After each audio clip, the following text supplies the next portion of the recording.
नमस्कार, आदाब। Crime petrol city crimes अध्याय के आज के एपिसोड में आप सबका स्वागत है। रोजमर्रा की भागते दौड़ते इस आधुनिक जीवन में इंसान बड़ी मुश्किल से अपने परिवार के साथ कुछ सुकून के पल बिता पाता है। पड़ोसी, दोस्त, रिश्तेदार, ये सब तो दूर की बात है। और इसी व्यस्त जीवन के कारण हम अपने आसपास के लोगों, वातावरण और घटनाओं के प्रति मानो उदासीन बन चुके हैं। कई बार तो हम अपने आसपास हो रही गलत बातों के बारे में जानकर भी अनजान बनते हैं, इस डर से कि कहीं दूसरों के झमेले में ना उलझ जाएं। और इस रवैये का फायदा उठाते हैं अपराधी। जहां जागरूकता की कमी हो, वहां अपराध का पनपना लगभग तय है।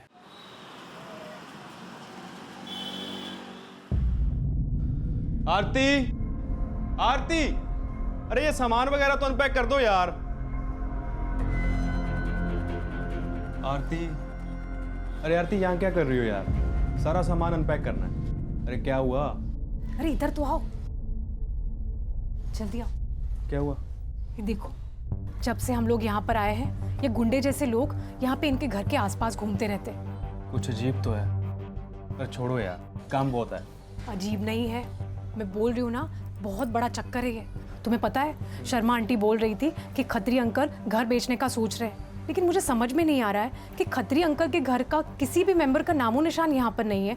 खरीदार आ रहे हैं यहाँ पर और ओनर के बगैर घर कैसे बेच सकते हैं? मैं बोल रही हूँ ना, ये गुंडे हैं ना, उनका घर हड़पना चाहते हैं। मैंने ना खत्री अंकल का फोन ट्राई किया, प्रीतो का भी ट्राई किया और सतिंदर आंटी का भी ट्राई किया, लेकिन सबका फोन डिस्कनेक्ट आ रहा है। अरे यार तुम क्यों उन्हें कॉन्टेक्ट कर रही हो यार? अरे क्यों नहीं करे, वो हमारे सिर्फ नेबर थोड़ी है, फैमिली फ्रेंड्स है। और खास करके प्रीतो, वो मेरी फ्रेंड है। I am worried for her. सुनो ना, हम एक काम करें, हम ना पुलिस को फोन करते हैं। वो झांसी की रानी, कोई जरूरत नहीं है। और पुलिस के चक्कर में नहीं पड़ना हमें। और कहाँ के फैमिली फ्रेंड्स? जब हम 3 साल बाहर थे तब अंकल और उनकी फैमिली में से किसी ने हमें एक कॉल भी किया? नहीं ना। अरे टच में कहाँ थे वो लोग? और वो तुम्हारी सो कॉल्ड फ्रेंड प्रीता, उसने बाय भी नहीं बोला जब हम टोरंटो जा रहे थे।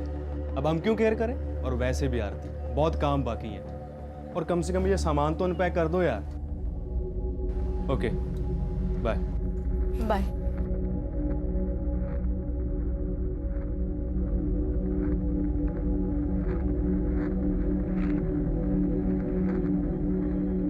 हेलो सर, काफी दिनों से यही चल रहा है। क्या नाम बताया आपने? परमीत खत्री, सतिंदर खत्री, उनकी बेटी है प्रीत खत्री और उनका बेटा गुरमीत खत्री। कितने दिनों से गायब हैं ये लोग? सर पता नहीं, हम लोग तो टोरंटो गए थे, 1 हफ्ता पहले ही आए हैं, पर जब से आए हैं तब से यहाँ पर कोई भी नहीं दिखा। एक्चुअली हम लोग उनकी फैमिली से काफ़ी क्लोज है सर, खासकर उनकी बेटी प्रीत। हम लोग बहुत अच्छे दोस्त थे।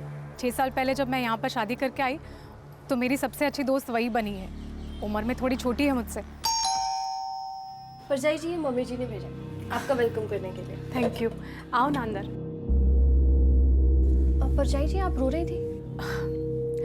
वो क्या है ना, मम्मी पापा, मेरा घर, मेरा रूम, सब कुछ मिस कर रही हूँ। अब आप अकेली नहीं, मैं हूँ ना, मैं भी तो अकेली ही हूँ। यहाँ किसी को भी किसी की नहीं। लेकिन आप चिंता मत करिए, मैं बनूंगी ना आपकी best friend. So sweet of you, thank you.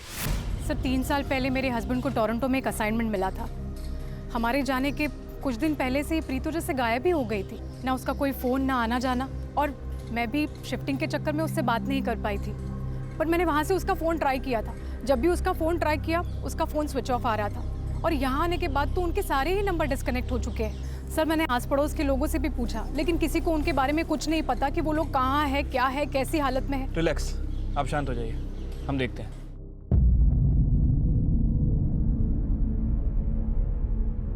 Sir लगता नहीं कोई सीरियस बात होगी, फिर भी मैंने कांस्टेबल बाजवा को भेज दिया चेक करने के लिए। हो सकता है सर कोई मिसअंडरस्टैंडिंग हो गई है। पड़ोसी से बोलो एफआईआर दर्ज करने को, फिर हम घर खोलकर चेक कर पाएंगे, तभी पता चलेगा कि कोई गड़बड़ है या फिर सिर्फ गलतफहमी है। ठीक है सर।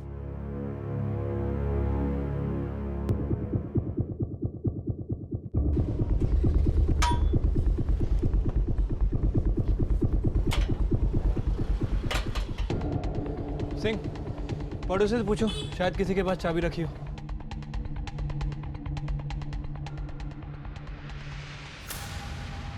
पंजाब के हम्बड़ा शहर में पुलिस के सामने एक बहुत ही चौंका देने वाला केस आया। खत्री परिवार के चारों सदस्य पिछले 2 साल से लापता थे। एक पड़ोसी द्वारा पुलिस को ये जानकारी दिए जाने पर पुलिस ने उस पड़ोसी से इसकी एफआईआर दर्ज करवाई और कोर्ट से आदेश लेकर घर का दरवाजा खोला।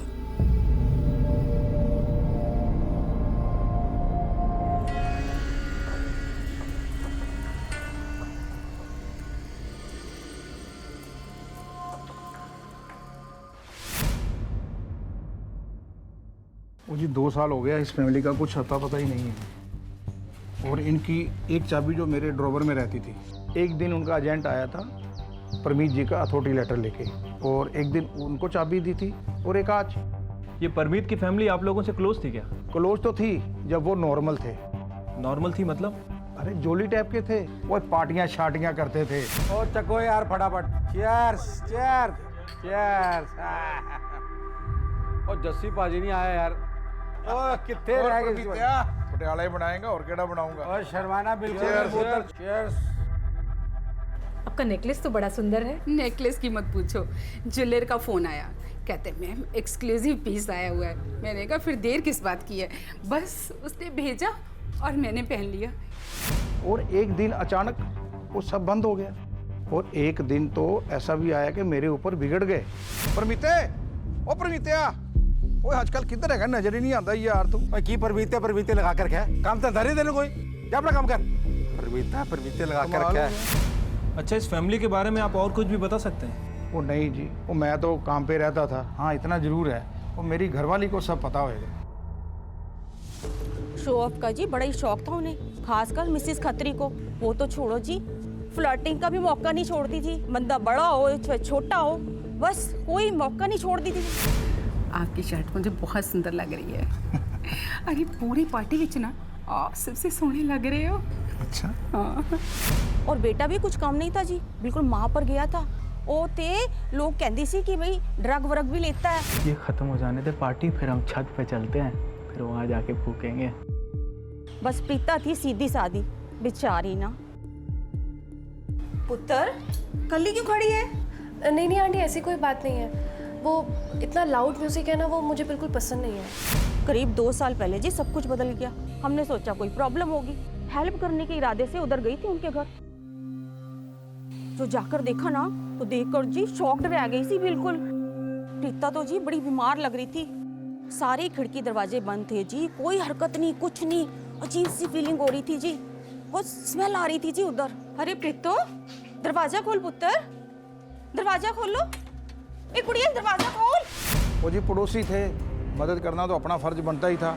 ओए हम तो ले गए डॉक्टर के पास, हम तो और भी हेल्प करना चाहते थे, लेकिन वो क्लियर थी, वो तो हमसे दूरियां बना के रखती थी। अभी उसमें हम क्या करते। केरे डॉक्टर के पास लेके गए थे। उनके पड़ोसी उन्हें यहाँ लेकर आए थे, काफी फोर्स करना पड़ा, तब जाके अग्री हुए वो चेकअप के लिए। एग्जामिन किया तो पता चला चारों के चारों एक्यूट डिप्रेशन में थे। सर पूरी की पूरी फैमिली डिप्रेशन का शिकार थी। अच्छा, इस डिप्रेशन की वजह क्या थी? मतलब पूरी की पूरी family? No idea sir, diagnose करना एक अलग बात है, पर उनकी थेरेपी मेरे क्लिनिक में पॉसिबल नहीं थी। तो फिर मैंने लोकल गवर्नमेंट इंस्टीट्यूट को कांटेक्ट किया और उन्हें वहां पे शिफ्ट करा दिया। 26 अप्रैल 2016 से 5 अप्रैल 2016 तक खत्री परिवार हॉस्पिटल में ही रहा। बेहतर मानसिक चिकित्सा दिलवाने के लिए उन्हें एक सरकारी संस्थान में भेजा गया, जहां यह सामने आया कि खत्री परिवार को और भी ज्यादा देखरेख और काउंसलिंग की जरूरत है। इसलिए पूरे के पूरे खत्री परिवार को एक ऐसे आश्रम में ले जाया गया जहां मानसिक रोगी, विकलांगों और डिप्रेस्ड लोगों को आश्रय और चिकित्सा प्रदान की जाती है। कितनी अजीब बात है कि कुछ समय पहले तक उनके घर आ जाकर मौज मस्ती का लुत्फ उठाने वालों में से एक भी व्यक्ति को उनकी हालत या उनके ठिकाने का अंदाजा तक नहीं था। पुलिस को इस मामले की जानकारी तब मिली जब 3 साल बाद टोरंटो से वापस लौटे एक परिवार ने पुलिस को खत्री परिवार के लापता होने की सूचना दी।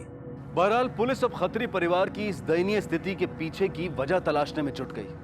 आखिर ऐसा क्या हुआ था कि एक संपन्न और खुशहाल परिवार डिप्रेशन की चपेट में आकर रातों रात गायब हो गया?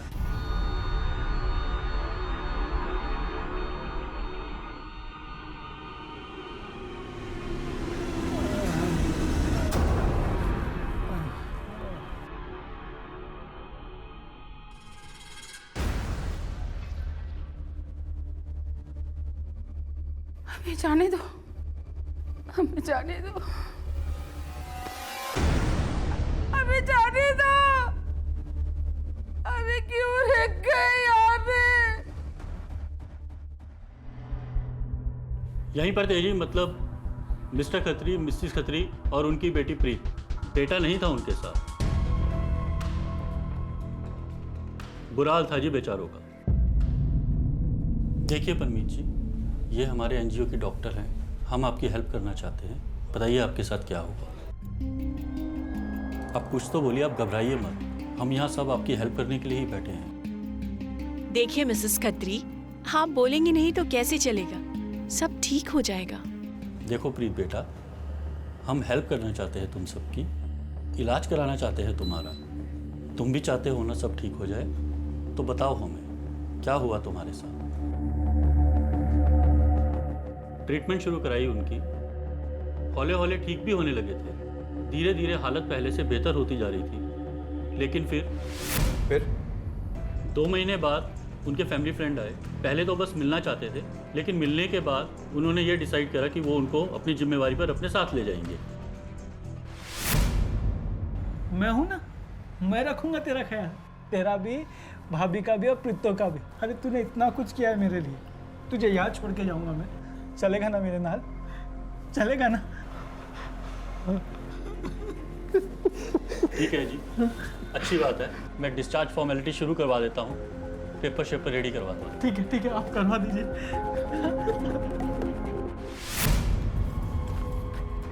ये है वो एफिडेविट, ये है उस आदमी का नाम जो उनको ले गया था, करतार सिंह, और ये है उसका पता। इसका कोई आईडी प्रूफ है आपके पास?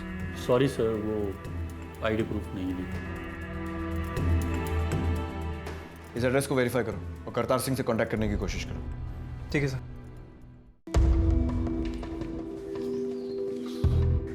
सर। ठीक। हाँ सिंह। सर, एफिडेविट में मौजूद नाम और एड्रेस दोनों ही फेक है। करतार सिंह नाम का कोई आदमी है ही नहीं। कहीं ऐसा तो नहीं कि एनजीओ भी कुछ छुपा रहा है? इस एनजीओ की सारी जानकारी निकालो और फैमिली के वो सारे जानने वाले जिन्हें फैमिली की कंडीशन के बारे में मालूम था, ढूंढ निकालो उन्हें और पड़ोसियों से फिर से बात करो। हो सकता है इस करतार सिंह ने वहाँ किसी से कांटेक्ट करने की कोशिश की हो। ठीक है सर।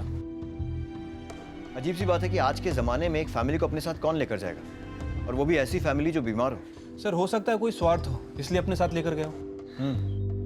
बस यही उम्मीद है कि फैमिली सेफ हो, उनके साथ कुछ हुआ ना हो। सर। हाँ सिंह। उस एनजीओ के बारे में इन्फॉर्मेशन निकालिए सर, जेन्युइन एनजीओ है और काफ़ी टाइम से एक्टिव है। और सर, वो आदमी करतार सिंह जो खत्री फैमिली को एनजीओ से लेकर गया था, सर उसके बारे में भी इन्फॉर्मेशन निकालिए। ना तो किसी रिश्तेदार को उसके बारे में पता है और ना ही पड़ोसी को। उनका बेटा क्या नाम है उसका? गुरमीत खत्री। उसकी कोई अपडेट? नहीं सर। सिंह, इस फैमिली की इस हालत की वजह पता लगानी होगी, तभी कोई लीड मिलेगी। आस पड़ोस, स्कूल, कॉलेज, बिजनेस, इस फैमिली की सारी जानकारी निकालो। ठीक है सर। वो जो उनका लड़का गुरमीत है ना, वो नशे का आदी था और ड्रग्स लेता था। सारी टेंशन की वजह वो लड़का ही था। अरे सर, ड्रग्स वगैरह की कुछ भी प्रॉब्लम नहीं थी, तीनों लोग एकदम सही थे। प्रॉब्लम तो ये आंटी जी में थी। सतिंदर में? हाँ, हर रोज गैर मर्दों के साथ चक्कर, घर में पार्टियाँ, बस यही काम था।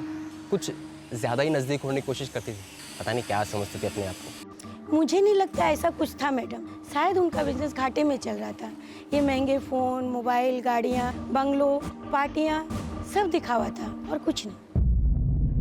सर, यहाँ तो हर पड़ोसी एक अपनी कहानी बता रहा है। कोई मिसेस खत्री पे शक जता रहा है तो कोई इनके बेटे गुरमीत पर। सर, एक बात तो कंफर्म है कि इनकी फैमिली में कहीं ना कोई प्रॉब्लम चली रही थी। हो सकता है इनका बिजनेस भी ठीक ठाक ना चल रहा हो या कोई फैमिली इशू हो। इसी के चलते पूरी फैमिली डिप्रेशन में आ गई हो और फिर एनजीओ में सेट हो गई हो। और वहाँ आता है इनका फैमिली फ्रेंड जो गलत नाम और गलत एड्रेस बताकर इस पूरी फैमिली को एनजीओ से ले जाता है। और सर, फाइनली अब इन सबका घर भी बिकने वाला है। और यहाँ पर नेबर्स का ये कहना है कि खत्री अंकल घर बेच रहे हैं। और यही बात मुझे खटक रही है। पहले वो आदमी एनजीओ में अपना गलत नाम पता बताता है, उसके बाद पूरी की पूरी फैमिली को ले जाता है, पता नहीं कहाँ, और अब ये घर बेचने की बात। ये सब इस फैमिली की मर्जी से हो रहा है या फिर ज़बरदस्ती हो रहा है? वैसे सर, मैंने उस स्टेट एजेंट के बारे में पता किया जो इनका घर बेचने में हेल्प कर रहा है। देखते हैं बात करके क्या मिलता है। सर, इस एरिया की ज़्यादातर डील तो मैं ही करता हूँ। सब लोग पहचानते हैं मुझे और भरोसा भी करते हैं। और ये परमीत खत्री को तो मैं अच्छी तरह से जानता हूँ। ये जो परमीत खत्री है जिसका घर बेचने की डील आप कर रहे हैं, इस मामले में आपकी बात किससे हुई थी? जी, उनके बेटे से हुई थी। उनके बेटे गुरमीत खत्री से? जी हाँ। एग्जैक्टली क्या बात हुई थी आप दोनों के बीच में? वैसे तो कोई खास बात नहीं हुई। उन्होंने फ़ोन पर मेरे को इतना ही बोला था कि उन्होंने अपना घर बेचना है, वो आ नहीं सकते हैं, वैसे पर्सनली मैं उससे कभी मिला नहीं हूँ। अब उसने बोला तो मैंने मान लिया जी। ऑनर का अथॉरिटी लेटर भेज देंगे और बैंक की डिटेल भेज देंगे, कोरियर कर देंगे इन सब का। वो पेपर्स हैं अभी आपके पास? जी हाँ है, ये अथॉरिटी लेटर है और ये बैंक की डिटेल्स है। परमीत खत्री का साइन किया हुआ अथॉरिटी पेपर। अच्छा, इसके अलावा और किसी का भी बैंक डिटेल आया था क्या? जी जो कुछ है सब यही है, इसके अलावा तो कुछ नहीं है। सर ये साइन तो परमीत खत्री का ही है और अकाउंट डिटेल भी उसी का है। लेकिन उसका बेटा गुरमीत, वो तो उनके साथ था भी नहीं जब उन्हें एनजीओ ले जाया गया था, और अभी एस्टेट एजेंट का अथॉरिटी लेटर। कुछ तो गड़बड़ है। सर पहले मुझे भी लग रहा था कि पड़ोसी बेकार में ही बतंगड़ बना रहा है, लेकिन अब मुझे भी डाउट आ रहा है। सर कहीं ये सब गुरमीत खत्री तो नहीं कर रहा है पैसों के लिए किसी के थ्रू? सिंह, इस लेटर को आए हुए काफी टाइम हो चुका है, पता नहीं उस फैमिली की क्या हालत होगी। लेटर कहाँ से आया? सर मोहाली से।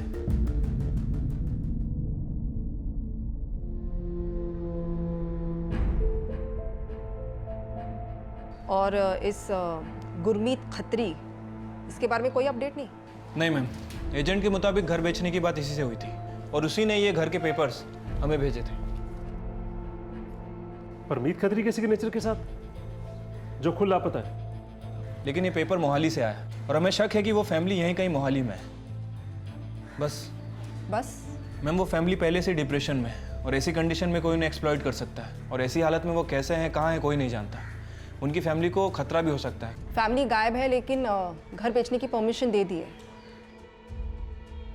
कोई ना कोई फॉल प्ले इन्वॉल्व है। मैम हमें लग रहा था कि इस केस में परमीत खत्री इन्वॉल्व है, इसलिए हमने हामड़ा और हामड़ा के आसपास पूरी फैमिली की फोटो सर्कुलेट करवा दी।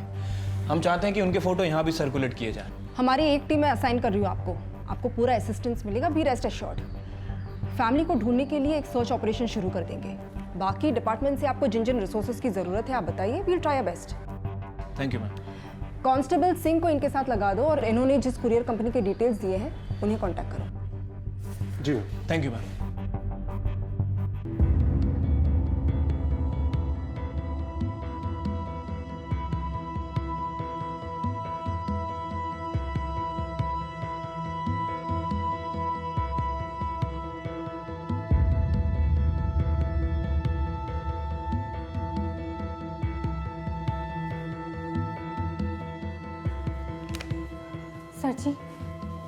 सर जी मैंने एक कंप्लेन लिखवानी है। मेरे ससुराल वाले ना मैंने बहुत टॉर्चर करते हैं। मुझे लगता है कि वो लोग मैंने मार डालेंगे। एक मिनट, आप ना पहले बैठ जाओ। हाँ जी दसो, की गल हो गई? सर मेरे ससुराल वाले वो ना मेरे से दहेज की मांग करते हैं। जीना नाम करके रखा है मेरा। स्माइली, यहाँ पे हो और मैं कब से तुम्हें ढूंढ रहा हूँ। सर जी यही मेरा पति है, ये मैंने मारना चाहता है। सर जी मैंने बचा लो। स्माइली तुम उत्ते खड़ा रह, ठीक है? तू तो तेरी फैमिली ਨੂੰ टॉर्चर कर दो है? सर ऐसा कुछ भी नहीं है सर। एक्चुअली सर मेरी वाइफ थोड़ी डिस्टर्ब्ड है, डिप्रेशन में है। ये क्या बोल रही है इनको खुद को भी नहीं पता। आई एम सॉरी सर, हमने आपको परेशान किया, लेकिन इसमें मेरी वाइफ की गलती नहीं है। मैं अपनी वाइफ की तरफ से आपसे सॉरी बोलता हूँ सर। मैम लगता था ये डोमेस्टिक वायलेंस का मामला है। हस्बैंड कह रहा है कि उसकी वाइफ मेंटली डिस्टर्ब रहती है, डिप्रेशन में है वो। इन केसेस को हम लाइटली नहीं ले सकते। टीम रेडी करो, पर्सनली जाकर पता करेंगे कि एग्जैक्टली हो क्या रहा है। ठीक है मैम। एक तरफ डिप्रेशन का शिकार पूरा खत्री परिवार लापता था और वहीं दूसरी तरफ घरेलू हिंसा की शिकायत करती स्माइली, जिसे उसके पति और ससुराल वालों ने मानसिक तौर पर बीमार और हताश बताया। क्या ये दोनों मामले एक दूसरे से जुड़े हुए थे? हामड़ा पुलिस के लिए बड़ा सवाल यह था कि वो कौन आदमी था जो खत्री परिवार के तीनों सदस्यों को एनजीओ से ले गया था, और इससे भी बड़ा सवाल यह था कि गुरमीत खत्री कहां था। हेलो सर जी, परमीत खत्री के बेटे गुरमीत पे लीड मिली है। कॉल आया था जी, शांति नगर के पास वाले एरिया में उसे देखा गया ड्रग्स बेचते हुए। मैं उधर ही जा रहा हूँ। खबरी से कोऑर्डिनेट करते रहो, किसी भी हालत में वो हाथ से निकलना नहीं चाहिए। ओके सर जी।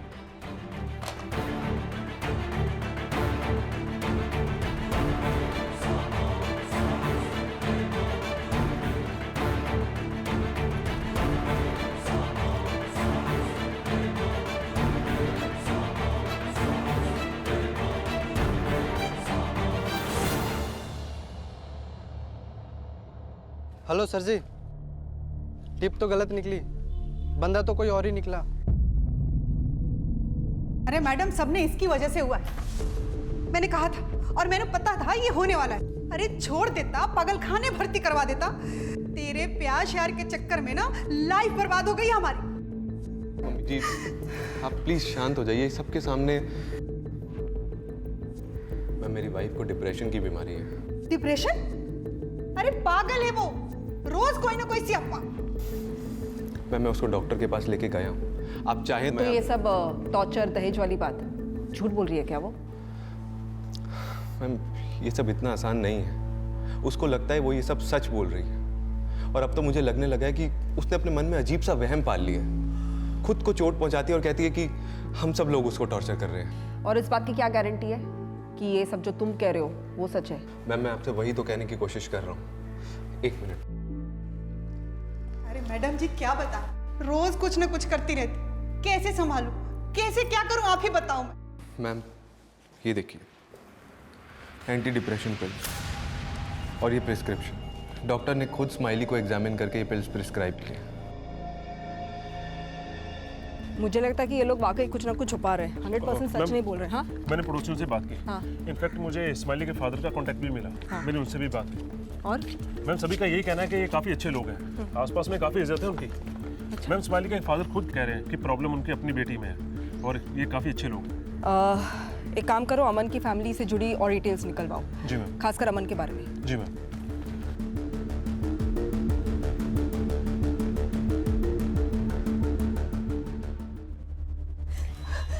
आप लोगों ने नहीं अरेस्ट किया ना उन्हें?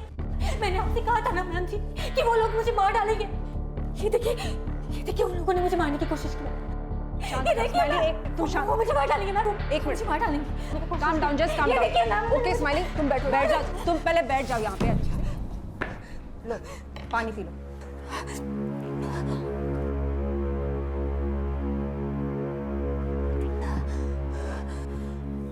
अब बताओ क्या हुआ? जो हर रोज होता है मैम। ये घाव खुद को भी दिए जा सकते हैं स्माइली, हमने तो कई मामले देखे हैं। और तो मैम, आप यकीन कीजिए मेरा मैम, उन्होंने हमारे घर में भी किसी को कैद करके रखा है, जैसे जानवर को रखते हैं ना कैद में, बिल्कुल वैसे। लेकिन उस दिन जब मैं उसे खाना देने गई तो पहली बार मैंने किसी की आवाज सुनी।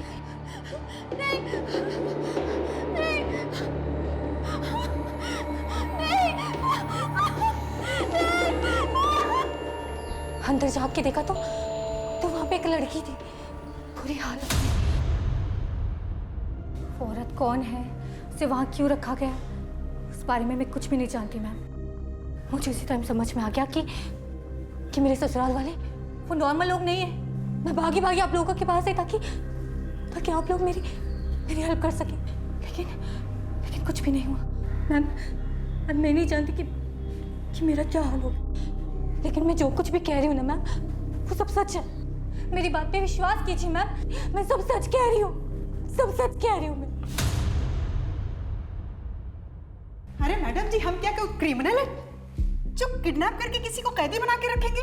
ये सब ना कहानियां है मैडम जी, जो मेरी बहू खुद अपने दिमाग से बनाती है। तो फिर आपको कोई प्रॉब्लम नहीं होनी चाहिए अगर हम आपका घर चेक करें तो। तो गलत बात है जी, हमने ऐसा क्या है जो आप हमारे घर की तलाशी ले रहे हो? तो दिक्कत क्या है?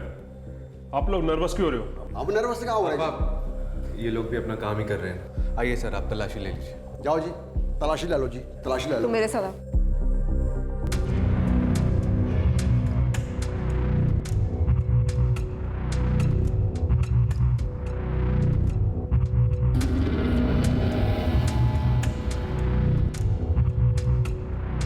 कोई नहीं है मैम।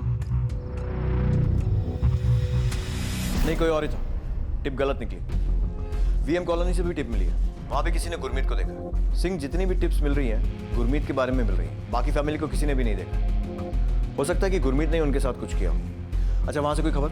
नहीं सर, कुरियर कंपनी में जो आदमी कुरियर करने आया था उसका चेहरा किसी ने नहीं देखा। पर किसी ने कुछ तो देखा होगा, या फिर कोई सीसीटीवी वगैरह? नहीं सर, यहाँ पे कोई सीसीटीवी कैमरा नहीं है, लेकिन उस आदमी ने जो नंबर कंपनी को दिया है हम उससे ट्रेस कर लें। जल्दी उसकी लोकेशन मिल जाएगी। ठीक है। इस मोड़ पर पुलिस को यकीन हो चला था कि खत्री फैमिली के गायब होने में उनके बेटे गुरमीत का ही हाथ है, और जिस नंबर से हमला के एस्टेट एजेंट को घर बेचने के लिए फोन किया गया था, वही नंबर मोहाली की एक कुरियर कंपनी से प्राप्त हुआ। पुलिस को पूरा यकीन था कि यह फोन नंबर उन्हें गुरमीत खत्री तक पहुंचाएगा। इसी बीच मोहाली में चल रहा घरेलू हिंसा का मामला एक उलझी हुई गुत्थी बनता जा रहा था। क्या यह सिर्फ डिप्रेशन की शिकार मनगढ़ंत कहानियां बनाती एक बहू का किस्सा था, या फिर स्माइली द्वारा किए गए दावों और अपने ही ससुराल वालों पर लगाए गए इल्जामात में वाकई दम था? क्या डिप्रेशन की बीमारी ही एकमात्र कड़ी थी जो इस मामले को खत्री परिवार केस से जोड़ती थी, या फिर इन दोनों केसेस के बीच का ताल्लुक और भी ज्यादा गहरा था? देखो स्माइली, तुम्हें भी ये बात एक्सेप्ट करनी होगी कि तुम भी गलत हो सकती हो। तुम्हें जो लग रहा है तुमने देखा, वो शायद तुमने देखे ही नहीं। आप लोग भी उन लोगों की तरह बातें कर रहे हो जी। सर, कहीं ऐसे भी तो हो सकता है कि उन लोगों को पहले से पता चल गया हो कि मैं उस लड़की के बारे में आप लोगों को बताने वाली हूँ, इसलिए रातों रात उस लड़की को गायब करा दिया है। अगर उन्होंने ऐसा कुछ किया है ना स्माइली, तो वो जल्द पकड़े जाएंगे। I promise you this. Madam ji, लड़की वही थी। आप लोग मेरी बात पे यकीन क्यों नहीं करते हो जी? शक्ल याद है उसकी? मतलब डिस्क्राइब कर पाओगी तुम उसे, ताकि हम स्केच बनवा सके? जी मैं ट्राई करूँगी। नाम तो पता नहीं साहब जी, जवान बंदा था, हट्टा कट्टा, बस इतना याद है। जब तुमने सिम कार्ड दिया, उसकी डिटेल्स तो ली होगी, कुछ डॉक्यूमेंट्स तो लिए होंगे ना? सीधी आईडी नहीं लीजिए, सीधा सिम कार्ड दे दिया। बिना किसी डॉक्यूमेंट्स के तुमने सिम कार्ड इशू कर दिया। घर का राज चल रहा है क्या? डालू अंदर। गलती हो गया सर जी, आगे से नहीं करूँगा, इस बार माफ़ कर दीजिए सर प्लीज़। ठीक है, जाओ।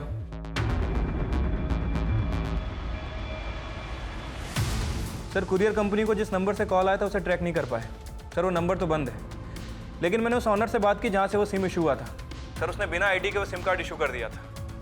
ठीक है, इन्वेस्टिगेशन जारी रखो, कोई ना कोई लीड जरूर मिलेगी। ठीक है सर। मैम आपका अंदाजा सही था। अमन और उसकी फैमिली उतने सीधे नहीं जितने दिखते हैं। अमन की एक शादी पहले भी हो चुकी है, मोगा में। उसकी पहली बीवी ने उस पर डोमेस्टिक वायलेंस और हरासमेंट का केस दर्ज किया था। अभी सिर्फ 5 साल ही हुए इन्हें मोहाली में आए हुए, और यहाँ पे दूसरी बीवी के साथ भी वही। पहले केस का क्या हुआ? मैम, अमन और उसकी फैमिली के खिलाफ कुछ साबित नहीं हुआ। अब हर बार इन्हीं के खिलाफ हालत की झूठी कंप्लेंट तो नहीं लिखवाएगी ना? हो ना हो, यही लोग झूठ बोल रहे हैं। सही करें मैम। पता नहीं और क्या क्या छिपा रहे होंगे। मैंने कहा ना कि वो नहीं है घर पे। वालिया, घर चेक करो। ऐसे कैसे आप जा सकते हैं किसी घर में? आप बीच में मत आइए। यहाँ पे क्या हो गया? आप लोग? स्माइली ने फिर कुछ किया क्या? स्माइली ने कुछ नहीं किया है, तेरे लिए आए हैं। ओए, वो तेनू तो हम तक आदत पड़ जानी चाहिए थी। ये क्या है? 5 साल पहले मोगे बेच गई। अमन, अपनी पहली शादी के बारे में बताया नहीं तूने?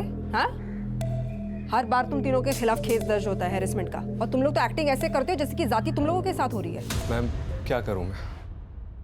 मेरी तो किस्मत ही खराब है। शादी की भी तो दोनों बार ऐसी ही लड़कियों से।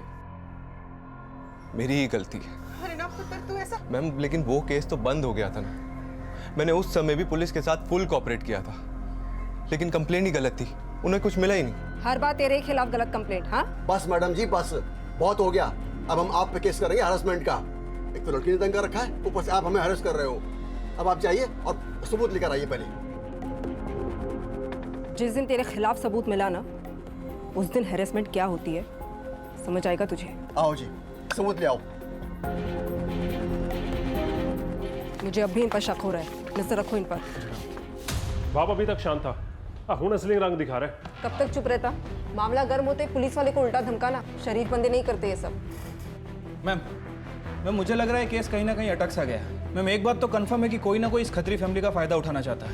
मैम, परमित खत्री का साइन किया हुआ अथॉरिटी पेपर, हामड़ा में उस स्टेट एजेंट और मोनाली में उस कुरियर कंपनी को एक ही नंबर से कॉल आना, और फिलहाल उस नंबर का बंद होना, ये सब चीज़ें कुछ समझ नहीं आ रही है। उनका स्केच नहीं बन सकता?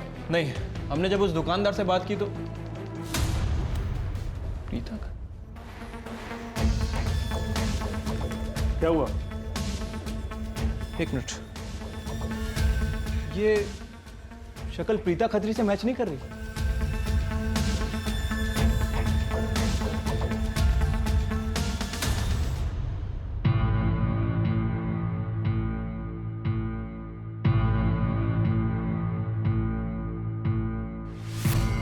लेकिन अमन की फैमिली से खत्री फैमिली का क्या कनेक्शन है? मैम, उस एनजीओ वालों ने बताया था कि जो उन्हें एनजीओ से लेकर गया था, खत्री फैमिली उसे अच्छे से जानती थी। लेकिन आपका शक तो उसके बेटे गुरमीत खत्री पे था ना? ये भी तो हो सकता है कि अमन और उसका बाप बलजीत गुरमीत से मिले हुए हो। मैं मुझे लगता है कि हमें उस एनजीओ वाले से बात करनी चाहिए। अब जो भी है वही बता सकता है। नहीं जी, जो आदमी खत्री जी ने फैमिली ले गया सी, ये वो आदमी नहीं है। गौर से देखिए एक बार। मैं उसकी शक्ल अच्छे से पहचानता हूँ। वो आदमी इससे उम्र में बड़ा था। ये था? नहीं, ये भी नहीं थे। इन दोनों में से वो कोई भी आदमी नहीं थे। Thank you. ना अमनपुरी ना बलवंतपुरी, एनजीओ वालों को पूरा यकीन है कि उन दोनों में से कोई भी नहीं था। सर हो सकता है जिस लड़की का स्केच हमारे पास हो वो प्रीत खत्री नहीं बल्कि और कोई हो सकता है। इसका मतलब यह है कि हमारा मेन सस्पेक्ट अभी भी गुरमीत खत्री है। Yes sir. ढूंढो सर। कौन था वो शख्स जो झूठा नाम और पता देकर पूरे खत्री परिवार को अपने साथ ले गया था? अमन और उसके माता पिता की इस मामले में क्या भूमिका थी? क्या वो किसी तरह से गुरमीत खत्री से मिले हुए थे? और कौन सा कारण था जिसने पूरे खत्री परिवार को डिप्रेशन की आग में झोंक दिया था? सवाल अनगिनत लेकिन जवाब दुर्लभ। बहरहाल खत्री परिवार के लापता सदस्यों की तस्वीरें बन जाने पर पुलिस को हासिल हुई एक अहम बढ़त। मोहाली में नहीं बल्कि हमड़ा के करीब।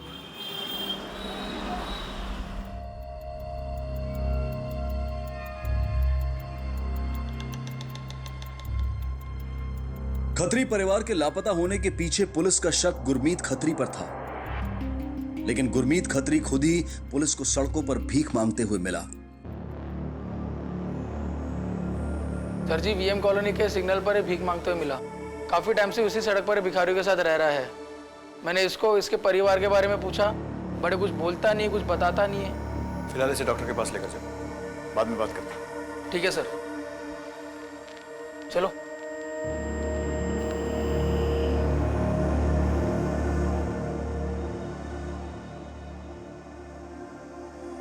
हाँ सिंह, परमीत खत्री का बेटा गुरमीत खत्री मिला है, सड़क पर भीख मांगते हुए। अपराधी कम, विक्टिम ज्यादा लग रहा है। फिलहाल मेडिकल जांच के लिए भेजा है। सर लेकिन हमारा तो मेन सस्पेक्ट वही है। लेकिन मुझे नहीं लगता कि अपनी फैमिली के गायब होने में इसका कोई भी हाथ। एनजीओ से बेदी को बुलवाया है, उस आदमी का स्केच बनवाने के लिए जो फैमिली को साथ में लेकर गया था। देखते हैं। वाले जी, जिस हालत में हमें गुरमीत मिला है, लगता नहीं कि इस क्राइम में वो इन्वॉल्व है। अगर गुरमीत को क्लीन चिट दे भी दे तो बचा कौन? एनजीओ वाले के हिसाब से ना तो खत्री फैमिली को ले जाने वाला अमन है, ना ही उसका बाबलजीत। हमारी एनजीओ अदर सोरी से बात हो रही है और वो उस बंदे का स्केच भी बनवा रहे हैं। जैसे ही वो स्केच बन जाएगा हमें मिल जाएगा। कहीं कहीं और तो नहीं जो अमन और उसकी फैमिली की हेल्प कर रहा है? Might be indirectly. ये अमन और उसकी फैमिली पे आप लोगों ने सर्विलेंस रखा है? फैमिली मेंबर्स पे नजर रखी हुई है, लेकिन अभी तक फिलहाल कुछ मिला नहीं। अमन के घर की तलाशी लेंगे, सर्च वारंट अरेंज करवाओ, शायद वहीं से कुछ मिले। जी मैम। मैम ये रहा उस बंदे का स्केच जो खत्री फैमिली को एनजीओ से ले गया था। इस बंदे को पहले तो नहीं कभी देखा। कमाल है। कौन है ये बंदा? मैडम जी, सर्च वारंट आ चुका है। Very good. चलो लेट्स होप कि अमन के घर से कोई क्लू मिले, शायद कोई दोस्त रिश्तेदार हो। Let's go.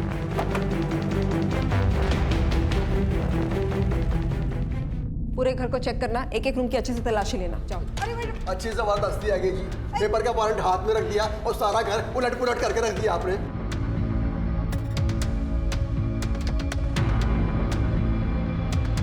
मैम ये क्या आप हम कोई क्रिमिनल्स है क्या?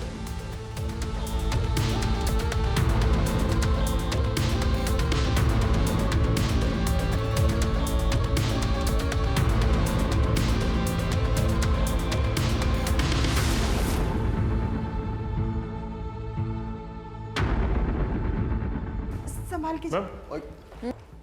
मैम ये देखिए, मैम ये बंदा कुछ दिखा हुआ नहीं लग रहा। रण विजय ने जिसका हमें स्केच दिया था।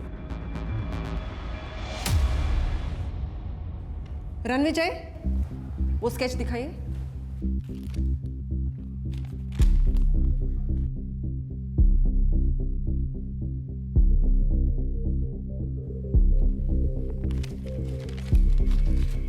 कौन है ये आदमी? मैंने पूछा ये आदमी कौन है फोटो में? इसको मैंने क्या वो मैं गौर से देखकर बोलो कि कौन है ये आदमी? ये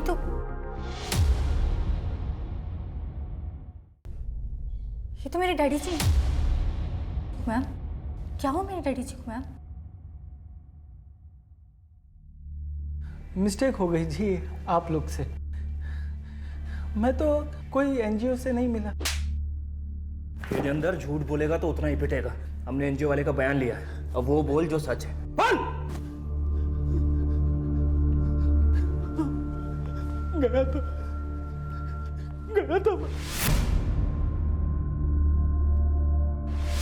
क्यों किया ये सब? कोई चारा ही नहीं था मेरे पास। लक मिन्नत है की उनसे, लेकिन बस और दो। क्या बताया तुमने पुलिस को? क्या बताया? हमें फंसवाएगी तू? चल फोन लगा अपने बाप को, लगा फोन। बेटी की आवाज सुनेगा ना तो अपने आप पैसे लेके आएगा। एक बात दसो पुरी साहब, मैं कहाँ से लाऊंगा पैसे? शादी से लेके अभी तक का मैंने सब कुछ दिया है क्या नहीं? मेरी सारी सेविंग खत्म हो गई पुरी साहब, कंगाल हो गया जी मैं। तो अपनी कुड़ी को ले जाओ नाल, करा लो अपनी बेइज्जती बिरादरी विच। मेरे सारे पैसे खत्म हो गए थे मैडम जी, और प्रमिति के पास तो बहुत प्रॉपर्टी थी और उसके पूरे परिवार की दिमागी हालत खराब हो गई थी। तो मैंने सोचा कि वो प्रॉपर्टी मेरे काम आ जाएगी।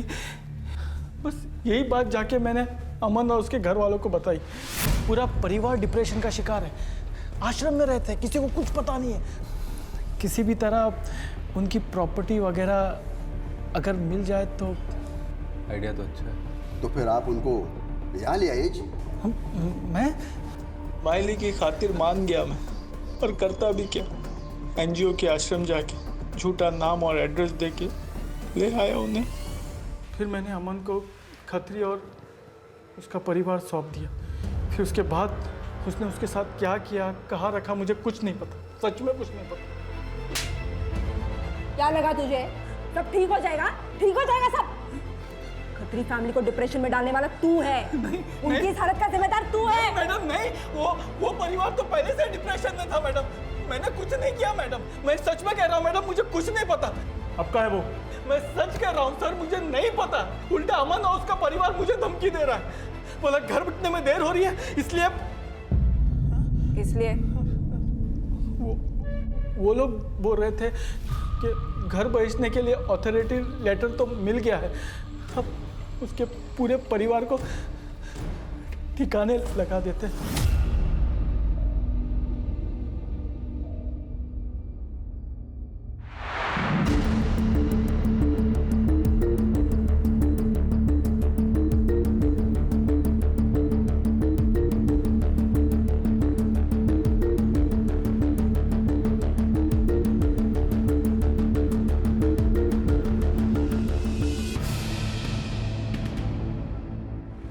हेलो सर, वो दोनों बाप बेटा हाईवे के पास एक बंगलो में गए हैं, लेकिन हमें पता नहीं अंदर क्या है।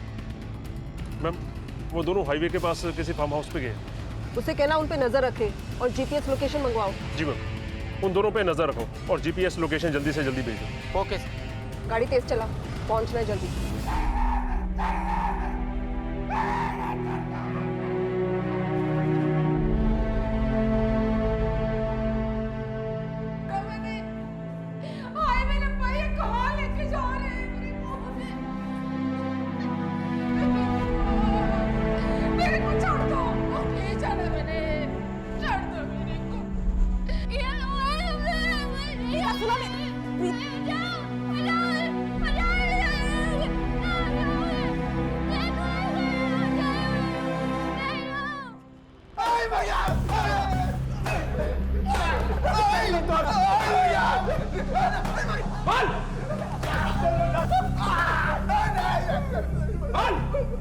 बता दे सर, वो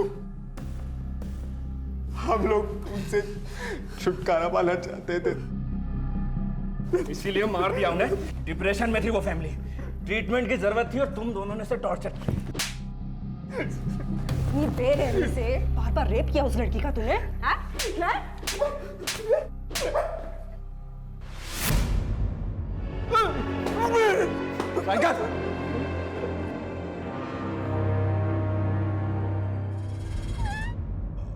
हमें लगा प्रॉपर्टी बेच के हमें पैसे मिल जाएंगे, लेकिन मार्केट डाउन था, इसलिए हम रुके रहे। अब तेरी जिंदगी का मार्केट डाउन हो चुका है।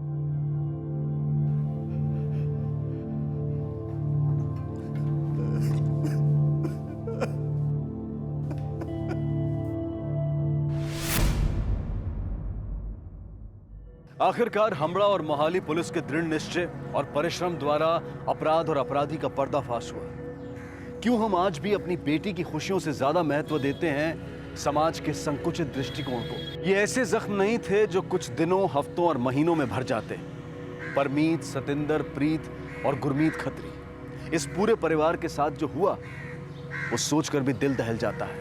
यह अपराध विशेषता चिंताजनक इसलिए है क्योंकि इसमें हमारे समाज का एक घिनौना, क्रूर और लालची चेहरा सामने आता है कि किस तरह से एक बीमार परिवार की मदद करने की बजाय उनकी बीमारी का, उनकी कमजोरी का फायदा उठाया गया। बहरहाल खत्री परिवार अब रब आश्रम नाम के एक संस्थान में है जहां उनका इलाज हो रहा है और उनकी देखभाल की जा रही है, जबकि बलजीत, अमन, नीलमपुरी और तजिंदर छाबड़ा पर अदालती मुकदमे जारी हैं। डिप्रेशन एक ऐसी बीमारी है जो हम में से किसी को कभी भी अपनी चपेट में ले सकती है। अक्सर डिप्रेशन के लक्षणों को पहचानने में देर हो जाती है। डिप्रेस्ड व्यक्ति अपनी जिंदगी से हार मान चुका होता है और ज्यादातर मामलों में अपनी मदद नहीं कर पाता। इस तरह के मरीजों को सबसे ज्यादा जरूरत होती है हमदर्दी, प्यार और प्रोत्साहन की। ये बेहद जरूरी है कि हम अलग अलग माध्यमों से डिप्रेशन से जुड़े तथ्यों से अपने आप को अवगत कराएं, इनके बारे में जानें, समझें और इसके पीड़ितों की मदद करें। इसी विचार के साथ अब मैं अनूप सोनी आपसे विदा लेता हूं। फिर मुलाकात होगी अगले एपिसोड में एक और चौंका देने वाले केस के साथ। तब तक अपना और अपने परिवार का ख्याल रखें और देखते रहें क्राइम पेट्रोल सिटी क्राइम्स। सबक एक को, सीख हम सबको। जय हिंद।